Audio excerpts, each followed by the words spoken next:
Also remember that this is not an all-share meeting. Rather, it's a Q&A, a question and answer for Paul's takes on the 12 steps. For details on all Paul's events, his story Under Arrest, other books, and fabulous elusive t-shirts, and past event videos, check out the website zenbitchslap.com.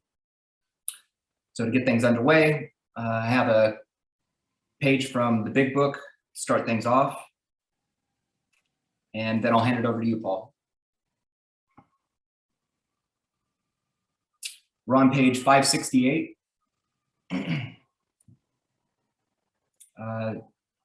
Third paragraph. Or sorry, second paragraph. Most of us think that this awareness of a power greater than ourselves is the essence of spiritual experience. Our more religious members call it God consciousness. Most emphatically, we wish to say that any alcoholic capable of honestly facing his problems in the light of our experience can recover, provided he does not close his mind to all spiritual concepts. He can only be defeated by an attitude of intolerance or belligerent denial. We find that no one need have difficulty with the spirituality of the program. Willingness, honesty, and open-mindedness are the essentials of recovery, but these are indispensable.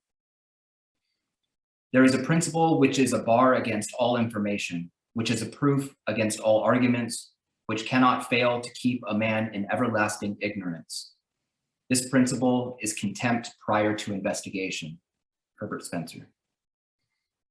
I'll leave it with that, Paul. You have to unmute.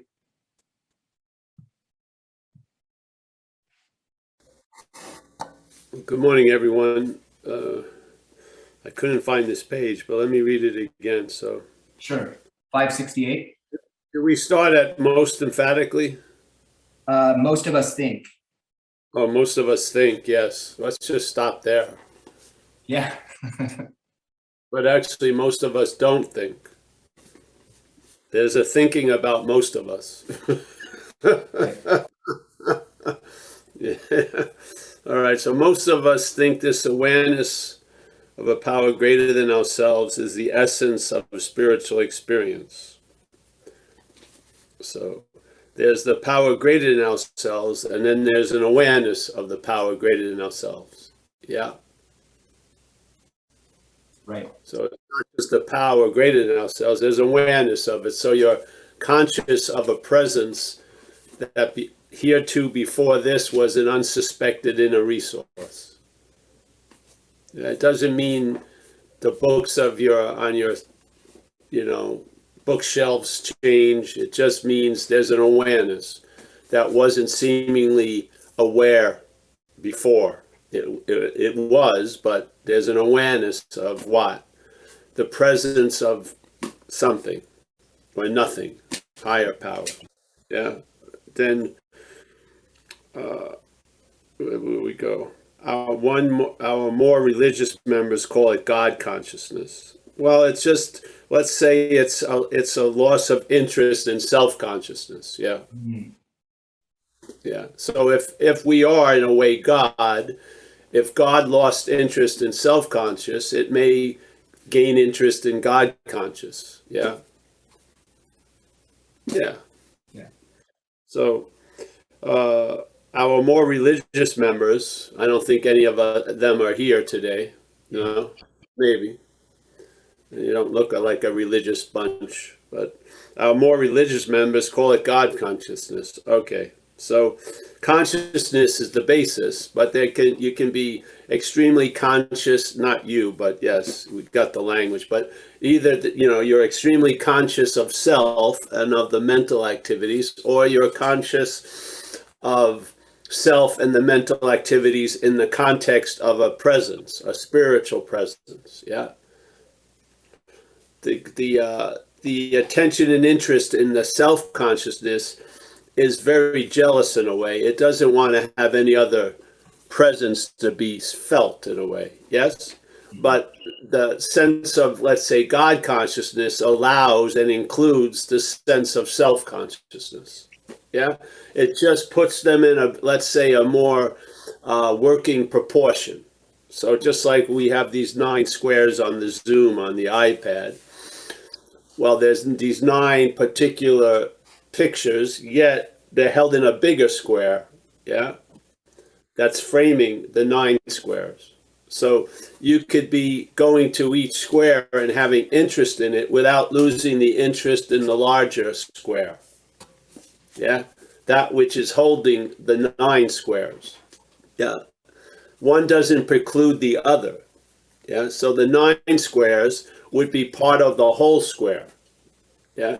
Now, most of us, because of the addictive nature of the head, have found that our life seems to be myopically concerned about the 1 square, yeah, which I'm inhabiting, so to speak, yeah.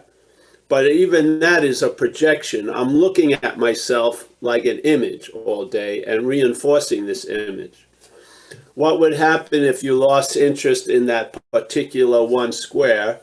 You gain interest, let's say, in the other squares, yeah, and then maybe, just maybe, you'd get the sense of the context of all the squares, yeah, and you would see that the appearance of the individual squares are based on the context of the larger square, yeah. So that would be, let's say, putting the horse in front of the cart. So the cart would be the individual squares, the horse would be the larger square, yeah. So now you would become that larger square conscious, not just the 1 square conscious. Yeah, so the consciousness, in a way, wouldn't be so directed to a myopic little idea and then the mental state just swirling around it. It would open up, yeah, more like a panoramic view. So it would take in all the individual squares without losing the sense of the larger square. Yes? Yeah, I would say that's spiritual awakeness in a way. So you become awake to the larger event that's going on while you're paying attention, attending to all the little events that are going on in the larger event. Yes? The larger event first, the little squares second, instead of the little squares completely dominating it where there's a seeming forgetfulness of the larger square. Yeah? And then we start having troubles, let's call them troubles of little squareism. Yeah, so the little squareism produces a lot of trouble and a lot of irritable, restless, and discontent.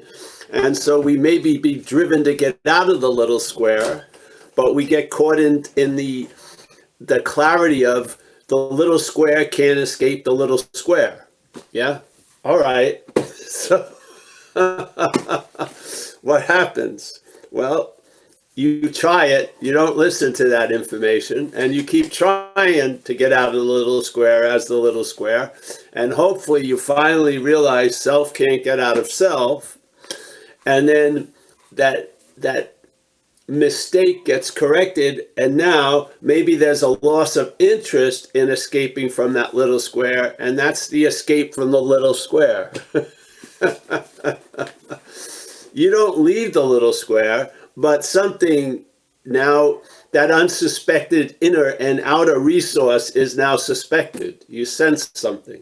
Just like you sense it when you're involved in service and stuff, or I found H&I meetings really triggered it, where no matter what conditions you were being oppressed in by the little squareism, you went to the meeting and after a few minutes, you were pulled out of the little square world into the larger square world, yeah?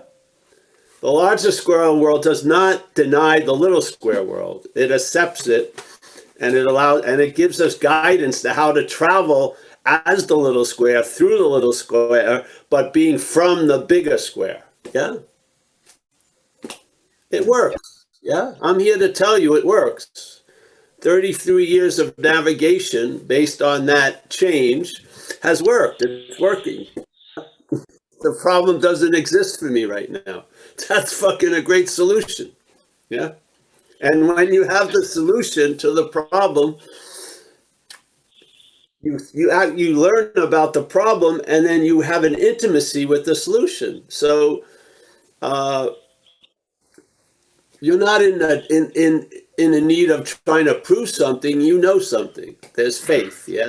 There's faith in the process because the process has worked. You've been changed. Yeah. You haven't changed, but you've been changed. And the beauty of the way of life that we have is that it promotes change, but the change is directed. Yeah. Like clear vision directs the change, not like the fucking helter-skelter change of just trying to eat some food to change how I feel or something like that. Like constantly trying to put out the next fire all day. No, this change brings you to a whole new attitude and a new outlook. Yeah. Holy cow. All that drug use didn't bring me to a new attitude and a new outlook. It just reinforced the old attitude and the old outlook, made it worse and worse. Yeah, it amplified it. So, yeah, and so now, all right, it appears I'm living out once a little square, but I have a sense of the larger square. And I realize the real solution to what I'm in comes from what I'm of. Yeah. The real solution to what I am in comes from what I am of, which is the larger square. Yeah, yeah. So now, like in AA, we say, look for the similarities, not the differences. What does that mean? So you see these 9 distinctly different squares. If you see the similarities, it lends itself to a sense of the larger square. Yeah, yeah. It's always about that. It's always about being brought out of our this myopic view into a larger view. It's not denying the smaller view. It's by because if you deny the smaller view as the smaller view, that's reinforcing the smaller view. Yeah, you can't. That which is playing God can't quit playing God. That would be playing God. You have to realize the fundamental futility of trying to get out of what you're not. It just doesn't work. I mean, I swear, no one ever listens anyway. They have to burn it down to the nub. But fuck you, you got to be compelled to say it anyway. No one ever listens. They say, I know that's the easier, softer way, but I still think my way is the easiest. All right, well, you're going to learn that way. Yeah, most people learn the hard way, so to speak. The point is learning. Yeah. If you don't get killed by the lesson had value. Yeah.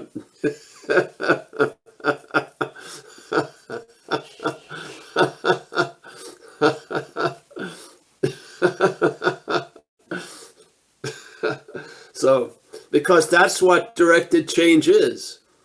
It doesn't select. It's not selective. Whatever happens, there can be value extracted out of it. Yeah. By the right employer, by the new employer, didn't it seem like your life sucked and it had no value? You had come to the conclusion, I'm just a fucking deficit to everyone I know and shit like that. And you had a true belief in this story. And then you come in AA and that story, actually the story itself that was drowning you, the weight of it, now is used to save others. You know, I mean, how much more demonstration do you need of there's something going on that has a much larger view? It sees a lot more than we do. Yeah. Why not align with that? That seeing that it has will come through us. It will. Or it has. It will. It'll come through us. If you give up your old ideas, and that's the oldest idea is you, really. If there's a willingness to, hey, maybe see things differently, you'll be given ample opportunity to see things differently. Yeah, you will. This thing delivers the goods. So, yeah, I see. Yeah.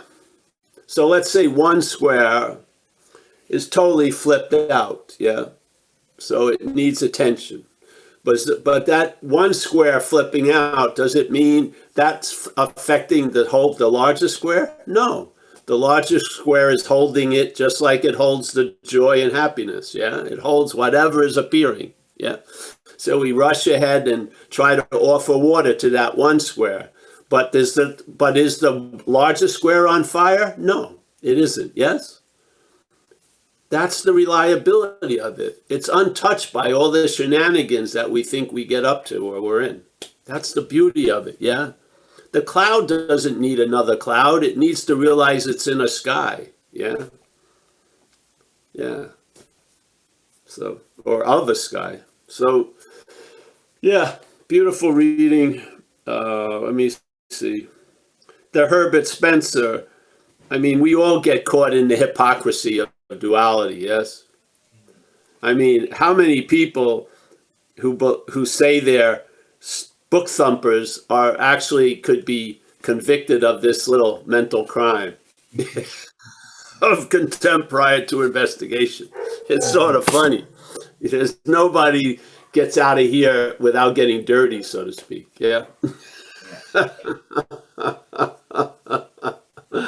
It's funny that some of our main acolytes are caught in this statement. Herbert Spencer. Yeah. Yeah.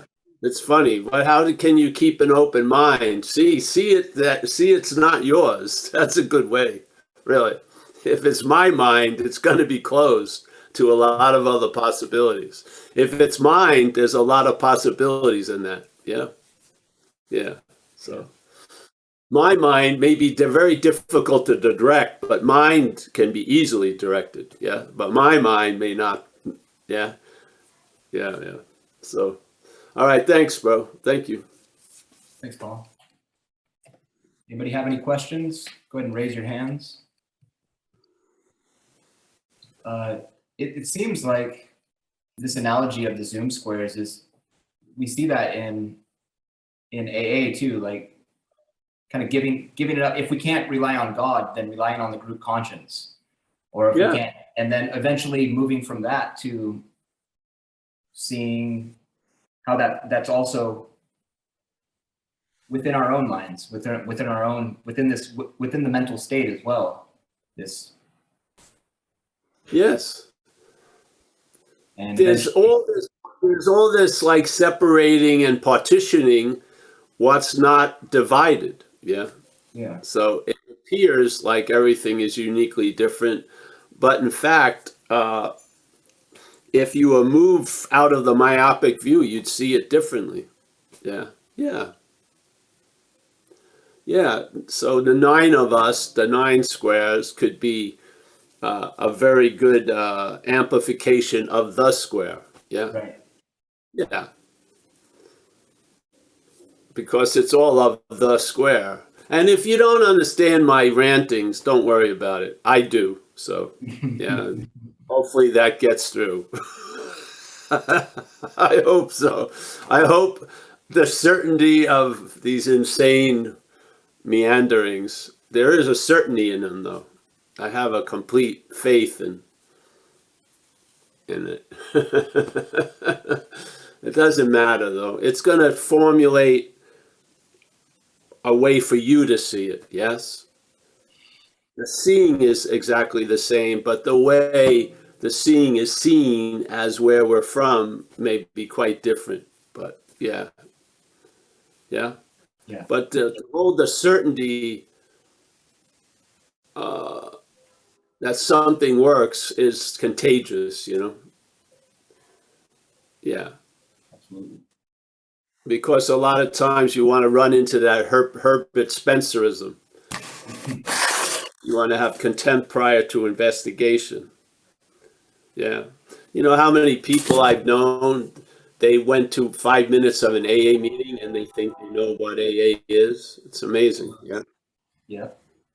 And every time they hit the shit hits the fan, that door is now closed to them. They think, oh, I know that. Yes. Isn't that insane? How the parasite protects itself by contempt prior to investigation. I was guilty of that early on because I was kind of raised in the rooms. My mother was an alcoholic, and shit, for 30 years, I didn't go to an AA meeting when I thought I needed it. Yeah. Yeah. Well, that's the thing, you know. This thing has a sense of humor that's not that funny when you're under it. Yeah. Right. It has a sense of humor. How many people have I heard? I never wanted to be like my mother, and they're just exactly like their mother. Yeah.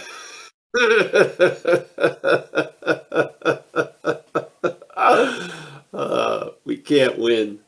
We can't win as this long-lasting, independent, separate thing. Nobody listens to us.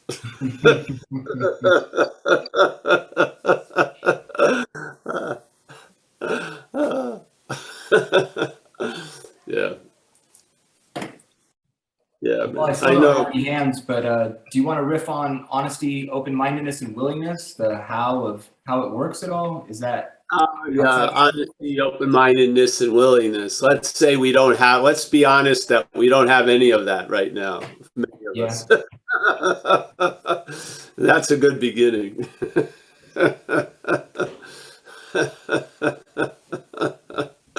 Yeah.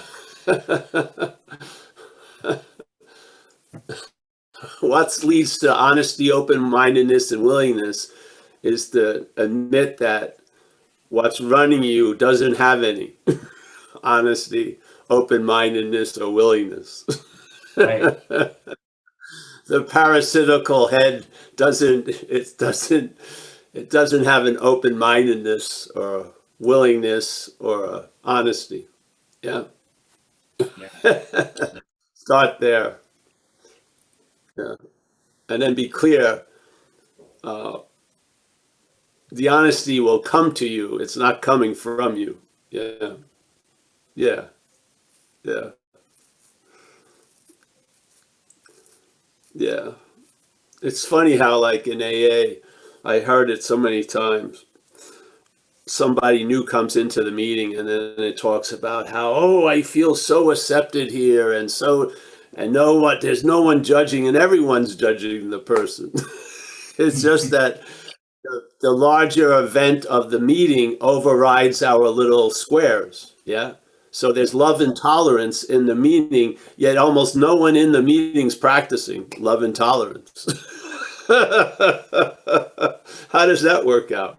It doesn't that that's just that should cause some suspicion, yeah. Something in certain things for some people like AA, they know that there's a power greater than the individuals that's overriding us. And that when we're at a meeting, we're being used by some other force because I've already judged the person who just walked in. Yeah. So, and I'm sure the fucking person next to me has judged them also. So, where did the love and tolerance come from? It didn't come from the individual, it came from the we, yes? Yeah. Yeah. So, and hopefully the people who came in hadn't met us that much individually, thank God, and they got hit by the we. And the we was loving and tolerant. Yeah. Yeah. I think it's beautiful. So, and to me, not to keep it, oh, that's a strange phenomenon. What does it mean? Why does it mean that we all get together and most of us are assholes, let's say that day, but the smell of the room is like a sweet bouquet. So something's using us, yeah, isn't it? Some power is using us, just like we're being used individually by the mental state. Something uses us more like a herd and things get done. Yeah. Meetings occur, people come in, they have shelter, they get a break, they have a cookie, coffee. Yeah. Yeah. All of our, no matter what condition we think we're in, there's a condition that's using us. Yeah. The condition of that presence of that higher power, whatever you want to call it, the new employer or yourself in Buddha nature, whatever. Yeah, doesn't it smack of it quite a lot? You can sense it a lot. Yeah, so now there's more a reliance on that than reliance on self. And that's the freedom from the bondage of self. You're not going to have freedom from the bondage of self while relying on it. Yeah, that's part of the bondage, is reliance on self. That's it. That's where the fear comes from. Isn't it because self-reliance has failed us? We're in so much fear today. Oh, yeah. All right. So what happens? If you're relying on self, you try to get out of it as self. Yeah. If you're relying on the higher power, maybe you take a commitment. Yeah. Maybe you pick up the chairs. You don't do the same fucking thing. Yeah? Yeah. Because you're not the doer of it. You've realized the futility of self trying to get out of self. So, and then you find you fall into a new way and you start seeing it works. Yeah? You know, I have it by giving it away. All this stuff starts becoming an experience you've had. There's been an event and there's been a clear response, and it worked. And you start having new habits. And those new habits cut out the thoughts having a lot to say with your recovery, because habits are actions without thoughts. Yeah. So those thoughts, so now you're in the habit of being sober. You're not thinking about getting sober, you are sober. You're not thinking about staying sober, you are sober. Yeah. You're not thinking that much at all. Yeah. And there you go. Because now you're in the better way, perhaps the better way of trusting the infinite rather than finite self. What does that look like? You're not taking your thoughts to be true guidance. You're recognizing most of it is false evidence. Yeah. And the bondage to the thoughts as the thinker has been weakened because you've realized they're not your thoughts. Yeah. They're like a stock version of like a space helmet. You put on the space helmet, you get the same narration as anyone else who puts on the space helmet. Yeah. Maybe your narration's called Paul and the other's Jacob, but it's basically just a similar narration, different locations and nouns and verbs, but the same old, same old. Yeah. And we're all thinking it's very unique as long as we have the helmet on. Yeah. We can't take the helmet off. So, but this program will take the helmet off. Yeah. And you'll recognize maybe at least in the beginning, a large swath of thoughts could actually be deemed alcoholic thoughts. Yeah. Wow. So obviously an alcoholic thought can't be yours. It's an alcoholic thought. So the source of it is alcoholism, not you. All right. What happens? The thoughts seem to move away from you and you feel better. Yeah. There's a possibility of not doing the same old, because there's space between the thoughts and a reaction. Yeah. So now you start having evidence. All right. Well, let's look at not just, okay, maybe none of the thoughts are mine. Yeah, maybe. Yeah. What would happen then? Yeah. Find out. Yeah.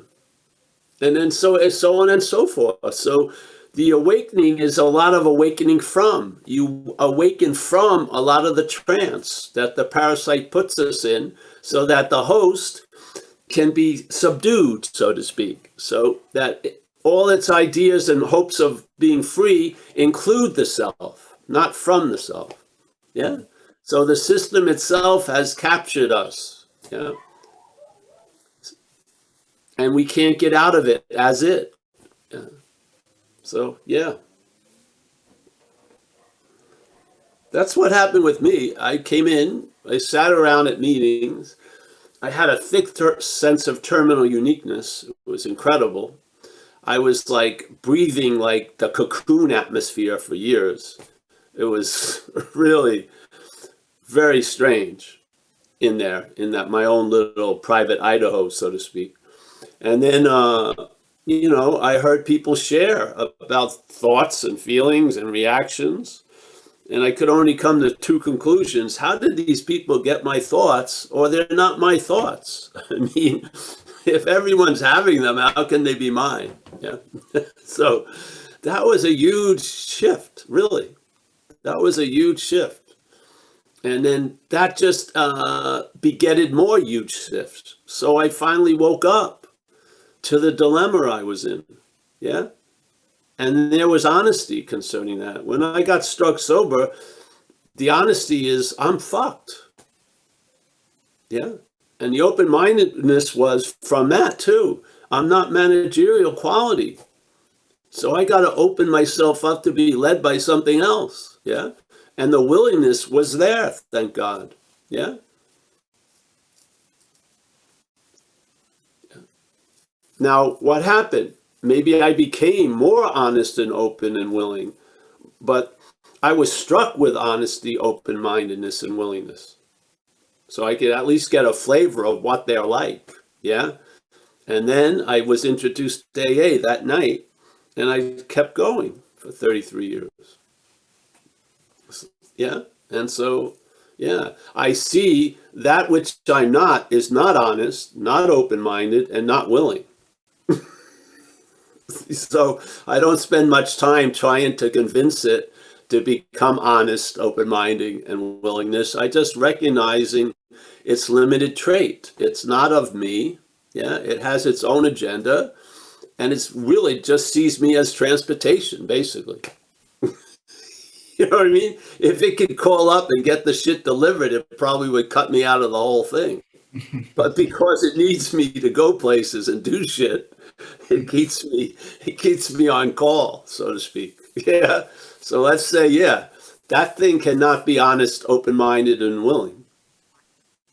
Yeah. It has its own will. It's not willing, it's self-will. And self-will ain't willing to be honest and open-minded. It has an agenda, yeah. You got to recognize it. A parasite doesn't become a service animal. It doesn't become your amigo. Yeah. It doesn't like follow you like a puppy dog. If it's following you, it's biting you in the ass. That's what it's trying to do. So, I mean, just be clear about that. Yeah. Yeah. Be honest about that. Be honest about, is really the source of all the anxiety self-reliance or not? Be honest about that. If you're a big book person, it says that's the diagnosis. Why are you in so much fear right now?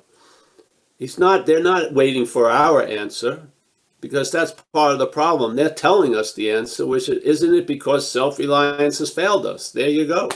Yeah? Are you open to that? Maybe you'll have eyes to see of how that happened to you when you get that understanding. All right, wait a minute.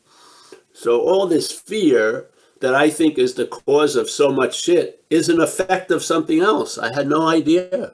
Yeah? I've been trying to get out of fear for a long time, but never entertained maybe I should get out of self, so to speak, or self-reliance. All right, that's corrected. Hallelujah, it works. Yeah. I don't never deal with fear. I deal with self-reliance. I do. When I do inventories, I used to, whatever, or 10 steps, it was always self-reliance, not fear. Yeah. What provoked the anxiety? Thought. How did the thought provoke anxiety? Through faith. Where did the faith come from? Seemingly where I am. So there was faith given to the thought system where false evidence continually was seen to appear real. Yeah, that's a fucking dilemma, right? I was relying on that GPS religiously, and no amount of evidence to the contrary of its inability to manage or get me to happy, joyous, or free, or any just not getting arrested or shit. It failed miserably. Yeah. What is that? What can that show me? It's failed. Yeah. That's valuable. This is a failed system that I've been relying on. Okay. And I can't get out of it as it. Okay. Start doing the working steps, 4 through 9. Initiate a change from an old employer to a new employer. Yeah. Why not?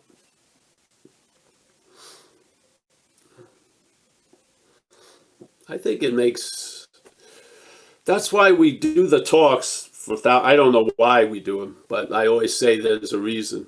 The reason today is page 64, trying to share about the foreignness of self and include that and offer that to our community.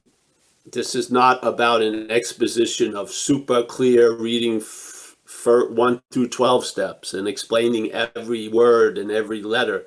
It's talking about something that I didn't hear about when I came into AA, which is what's the root of the problem? Is it a mental act of being identified as self, as the parasite. So the parasite, its great strategy is to convince the host that it's the parasite. So you'll never be able to entertain to be free from it. You'll entertain being free as it, which is a form of bondage of self. Yes, we've just experienced it. Yeah, I didn't hear that clearly presented in the community.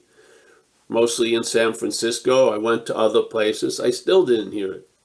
Yeah, so what happened? I was moved to share it because I wanted to be available to AA. And maybe someone in AA, it's going to work for them. They're going to be able to see a whole lot more light when they recognize self is more like a parasitical movement and it's not of us. Yeah?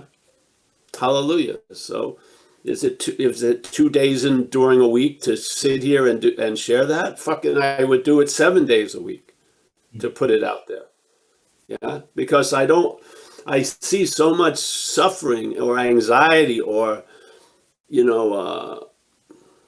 mental anguish produced by this reliance on self. I see it before and after sobriety. Yeah. And I've learned over time that I have really nothing to do with the message. I'm just like the hose that the water comes through. Yeah. What the water does and what you do with the water is none of my business. But I believe all of us have the right to hear these possibilities because maybe it will open up a much larger skylight in recovery. Yes. Where we're actually living today as if the problem doesn't exist as us. Yeah. Wow. That's a fucking incredible solution. So, yeah. Yeah, that certainly is how it feels for me, Paul. I mean, with 2 years clean, like I wouldn't have thought it, and I don't think many people in the rooms would have said that it's possible. That Yeah, so that's why the you problem do. really doesn't exist for me at this moment. Yes, because something else exists as you. Yeah. Yeah. The ultimate level of problem making the problem can do is through the act of being identified as it. Seriously. When there's a sense of what you actually are, there's no identification with what you are. You're it. Yeah, there's no identification with what you are. There's what you are identified as what it's not. But what you are doesn't need any identification. It's all about being it, yeah? Being it, not having a story about it or narration or constant reinforcement. It's being. Being spirit is that's about the best. It's best the best descriptions are very minimal because you can't describe it. Yes, so being spirit is fine. Yeah, it doesn't seem to demand much thought or effort. It just is. Yeah, it's the true elephant in the room. We think there's elephants in our room. The true elephant in the room is the presence that we always are in or as. Yeah. Yeah. So. Well, we have a question from Jason, or a comment perhaps. Jason, go ahead and unmute. Okay, great. Thanks for the topic and all the sharing you've done so far, Paul, today. It's been great. It reminds me a little bit of George Carlin. They had a bit where he said, they would tell him, tell the jury in your own words. And he'd say, I can't tell you in my own words. You wouldn't understand me. I can only tell you in your words. And it's like, yeah, these thoughts that I have, they're not my own thoughts. So the point that I like what you're saying is, where are they coming from? Who's behind them? Yeah. Anyway, I did have a question. I love that George Carlin bit. It's all pretty funny. Page 64. Go ahead. No, go ahead. Go ahead. Yeah, page 64 at the top of the page, it says something that I only heard them say one time in this book. And I'd like to hear what your thoughts are on it.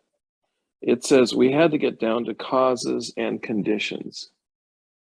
And for the life of me, I don't have clarity on what is meant by causes and conditions.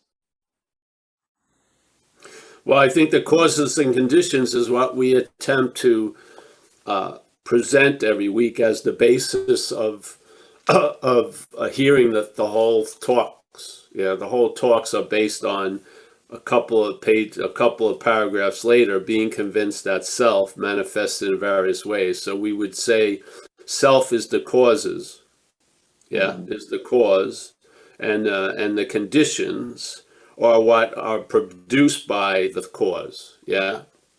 So the fruit of the cause tree, produces a condition of us not being able to tell true from false. Yes, they describe a lot of different of the cause, the conditions throughout the book, but the cause of that, the root of that, comes from the act of being identified as self. That's my feeling. So selfing, which isn't a singularity, it's a lot of activity. So that would be the causes. And then the conditions are living in anxiety, or what you call fear, with no apparent threat. Being dominated by what's not happening more than what's happening. Those conditions come from that cause. You're totally developed a mental dependence. So you listen about you, you remember you through the memories, and you take yourself to be all that. So you see yourself as a body, basically, yes? You picture, the head pictures you as a body, you're remembered as a body, and you're thought about as a body. There you go. It's going to be very difficult for a body to have a spiritual condition when it has its condition is of a body already. What we're saying is that's not true. We're saying the prior condition is spirit. And that cause, when there's an awareness of it, produces different conditions. So now you're in the condition of being able to enjoy peace of mind. You're in the condition that you're available to be of service to others. You're in the condition of, and we can go on and on and on and on. And in that sense, that's those conditions are quite different because they're caused by something quite different. Yes. You're not going to train the one thing that's causing all these conditions to produce any really new ones. It's going to do the same old, same old. So if you want new conditions, look at the cause, really. So the conditions of the workplace suck. Maybe they have a lot to do with the old employer. So you look at the conditions and then you say, oh, it's based on the fucking person who's running the show here. So, all right, now that's clear. Orderly direction. You're fired, I'm leaving, whatever. And then now you have a new employer, and the new employer is producing better conditions for you to be used in. Hallelujah. Now you know the tree by its fruit. Everything always, in a sense, when it comes to mind, you have to get down to the causes and conditions, yes? Because they're usually not clear. Most people think mental anxiety is fear. It's not fear. Fear is a valid emotion. Mental anxiety mimics fear, yes? It triggers physical and nervous responses or reactions as if there's an apparent threat right now, but you're just mesmerized and having faith in thoughts or feelings about next week or last week. Truly. I mean, you're in the pleasure dome of the past and future, so to speak. You got to tell the truth about that. How could next week be the most dominant influence in today? That's insane. And that's the norm, really. So, I mean, don't you see, Were you like that when you were a kid? No. You didn't even know what day it was usually. You were just running around doing whatever. Well, it's different. We have all these things, but it doesn't have to be that different. You don't have to be consumed by 3 weeks from now. Yeah. I see that as slavery or bondage of self. Really. I mean, the people who most sorely need the solution have no idea of the problem. They're calling shit fear that isn't fear. They're calling shit this is happening now, but it's not of now, it's of next week. Yeah. So we're out to lunch. And I don't think that's just a weird alignment. I think it's the agenda of the parasite to keep us out to lunch. Yeah.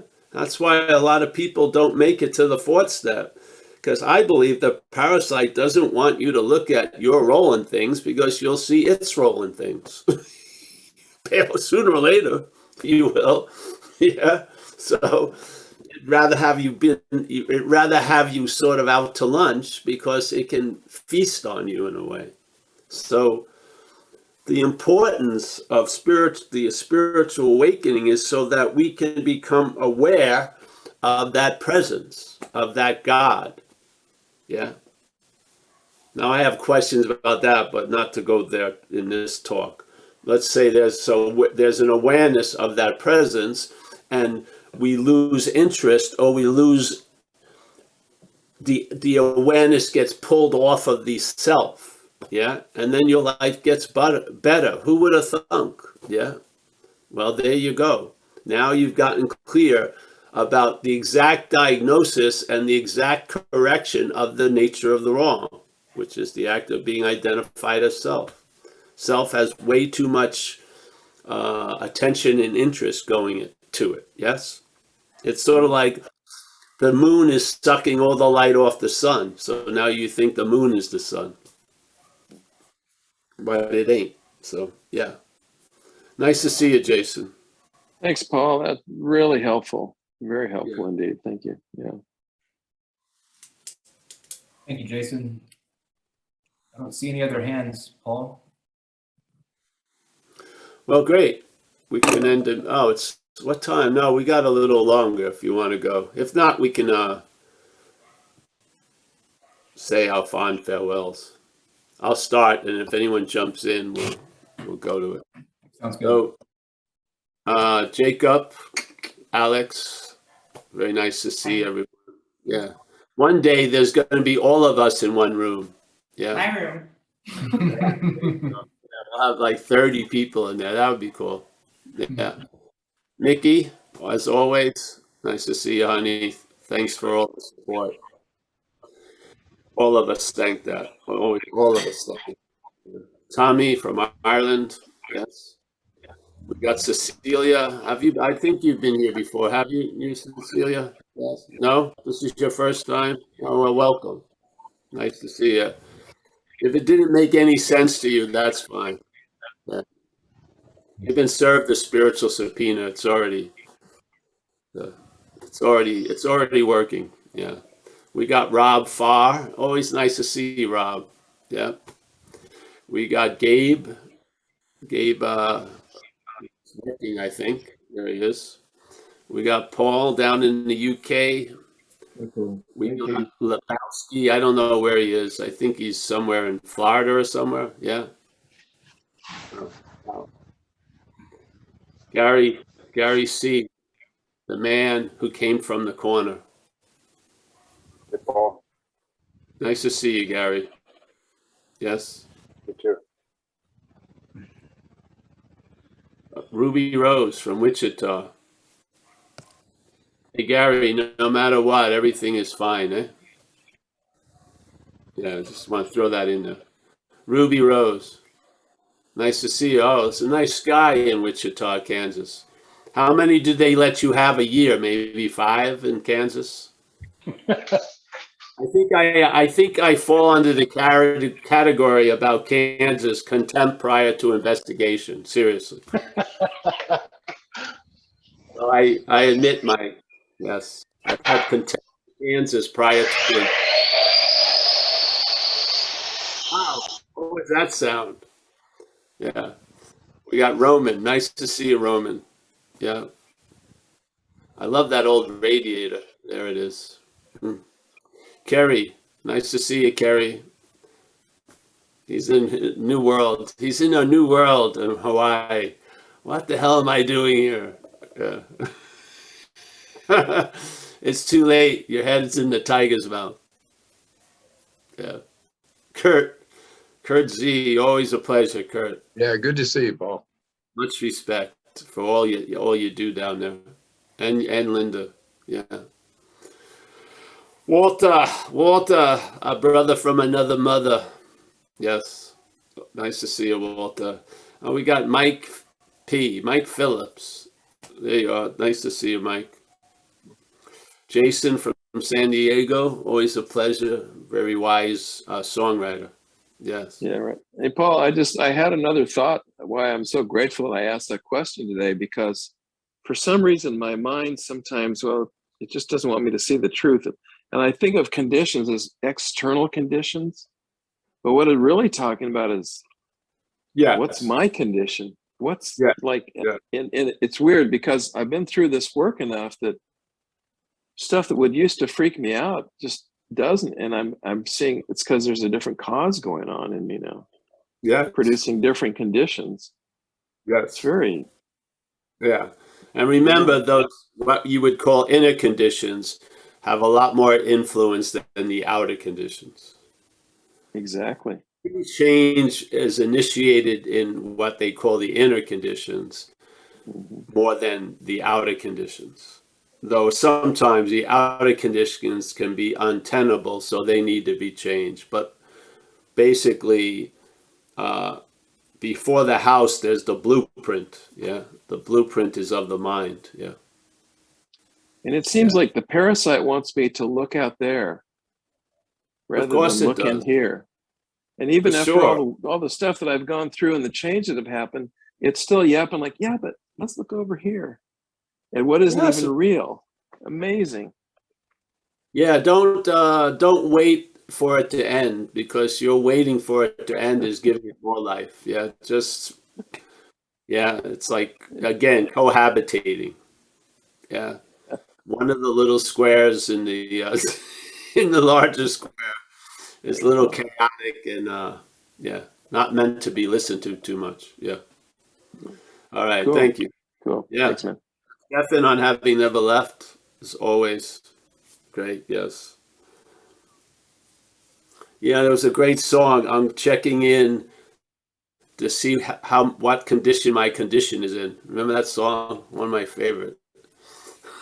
That's what I was thinking about. Yeah. What condition my condition was in.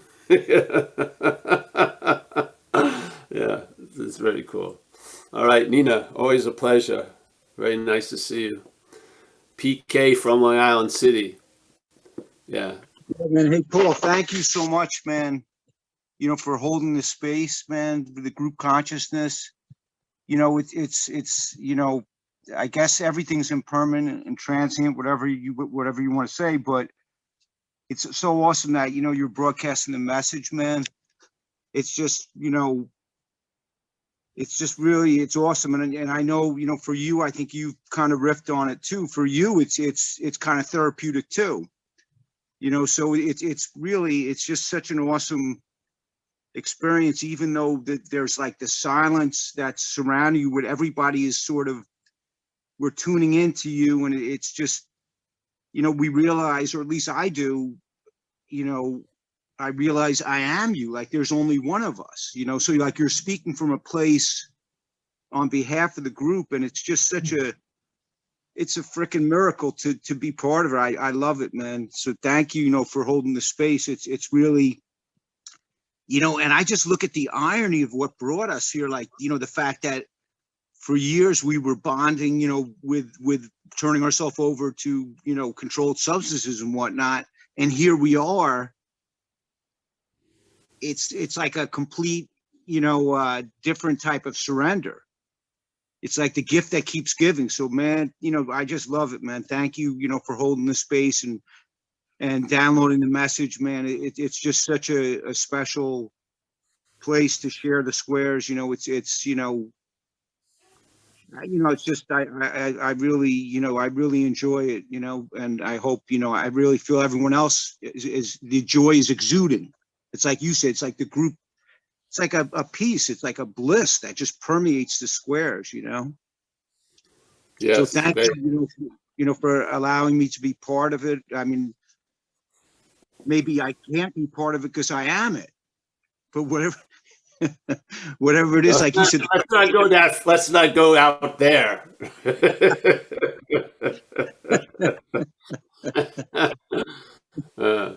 Well, let's give thanks to David G. He's the one who started these. Yeah. Yeah, and all the people that do the service to keep it going. So it's awesome, man. My job is easy. The hose is clear that it's a hose, so it doesn't interrupt the water coming through. Yeah, that's awesome. Man. I really appreciate it, man. It's no problem. Yeah, it's great. Man. It's a real, almost like I don't want to say almost like community. It is a community, and it transcends, all these different borders and distance and time and the fact that all your, that you have all your content that you're making available for people on all the different platforms. It's amazing because even if people can't be on the scene while it's happening, the restriction of time is dissolved and they can revisit it 24/7. Yeah. Radio Hedderman. Hopefully not. Hopefully they have a life, but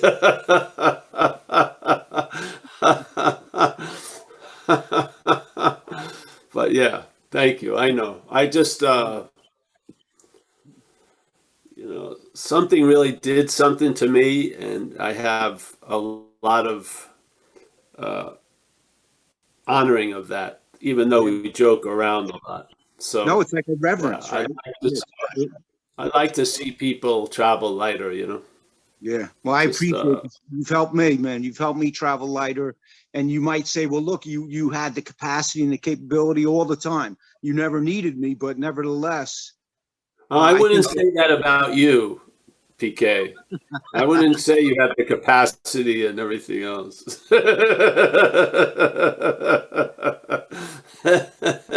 Let's not jump to that conclusion. No, I know, bro. I'm joking. Yeah, PK. This is I'm very happy to be a part of this event.